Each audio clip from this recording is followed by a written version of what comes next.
Another day, another shuffle mga busing. Oh, di atay winner karong adlaw December 8, 2025. Pista karon sa Tago o Kagwait. Ang atong entry name is Shuffle GI Cage Maker. Loss win ang atong kuan resulta karon. Og mao ni ang anak sa 3 times winner nga kanawayon nga akong natari karon.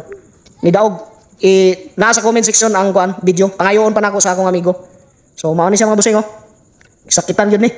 Kuan almost kung gidali tong kuan ang pagkoy mi ani makakuha siguro nig past skill kay nihangad naman tong kalaban natong 9 seconds pa lang. Pero ambot siguro gidugay nila. Wala gid maato ang kuan kanang past skill nga premyo. So mao ni siya mga busing oh. Nakachamba.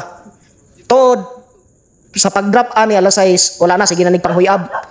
Kanang timailhan nga manghuyab ang manok nga busing. Wala na pildihon na.